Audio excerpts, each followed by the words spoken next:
welcome back to Cindy's Library. I am Cindy, and today we are doing a Tolkien time. We are doing The Great Tales Never End, Essays in Memory of Christopher Tolkien. Greatly enjoyed it.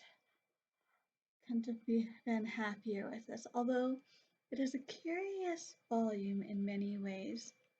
And I say that because the idea was that this was going to be a Fretschrift, or a collection of essays in honor of Christopher Tolkien that he might be interested in reading. But he passed away early in 2020 before it came out, and so plans changed. So this is an of Christopher Tolkien and his father J.R.R. Tolkien. But we've got essays from some of the greatest illuminaries in Tolkien studies. We've got one by Berlin Flieger, one by Jean Garth, one by Wayne G. Hammond and Christina Schull, one by Carl F. Hostetter, one by Tom Shippey, and more. We also have an introduction which does more directly address Christopher and his contributions, and a few personal memories by Priscilla Tolkien. And it's wonderful we have those, since sadly she is not with us anymore either. So at least we have these memories written down where everyone can enjoy them now. But Christopher Tolkien, he holds a very unique place in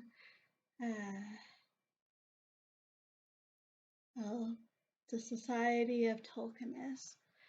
In many ways, he was his father's first audience, along with his brothers and sisters. But as far as minds went, and as far as training went,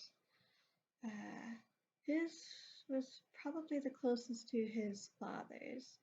It's probably no one aside from Tolkien himself who knew more about the legendarium. And so, when J.R.R. Tolkien passed away in 1973, Christopher was chosen as the literary executor.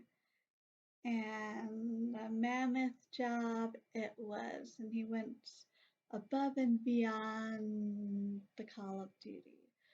His father probably would have been pleased if he had managed to bring out a volume of the Silmarillion. Instead, he managed to bring out a good 20 works related to Middle-earth in one way or another. Yep. Dedicated is another word for Christopher when it comes to this. Oh, and got a lot of quotes here.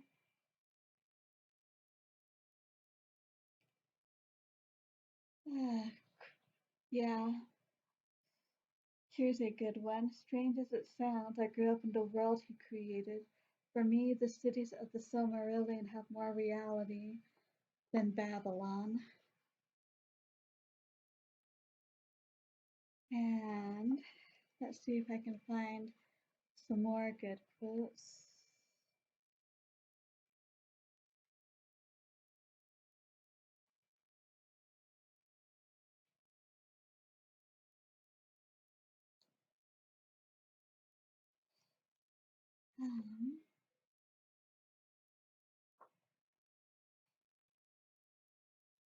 Maybe this is a better one.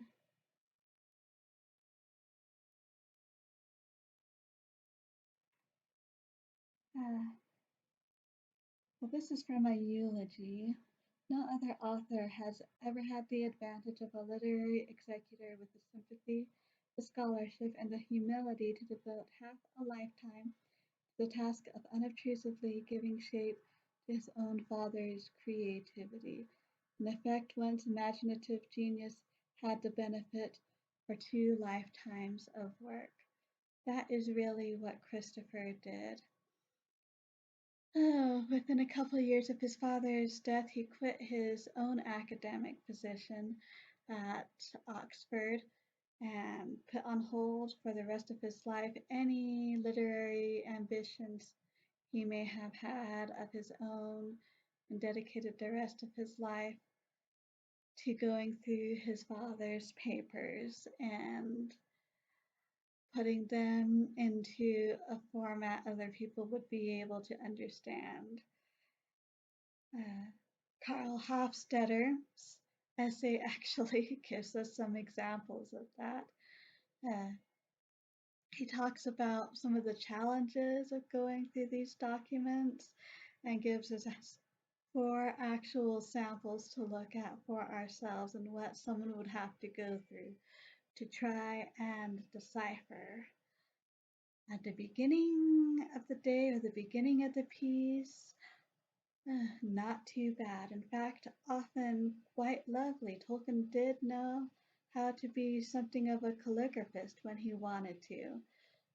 But the further along he would get, and the more excited he would get, and the faster his thoughts would go, and the quicker he was trying to get them down on paper, well, the the results were not always very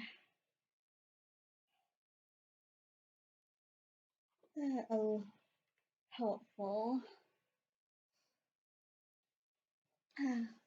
Here is one example. The top part was done with a Ned pen, and so that actually isn't quite as bad, but the ballpoint pen below, oh, or something like this. Pen over pencil, or like this with lots crossed off and added above or to the side or to any which way. Fortunately, no one also was as qualified as Christopher to decipher his own father's handwriting. So, the Tolkien community owes a deep debt of gratitude to Christopher Tolkien. I would love to hear more about his specific work, but in the meantime, some fun Tolkien and Christopher tidbits in here. And I think he really would have enjoyed reading these articles. And it's too bad he never had that chance, but at least we can do it in his memory. So that is what I have for Tolkien time today. So until next time, I hope we all stay safe and healthy. And as always, happy reading.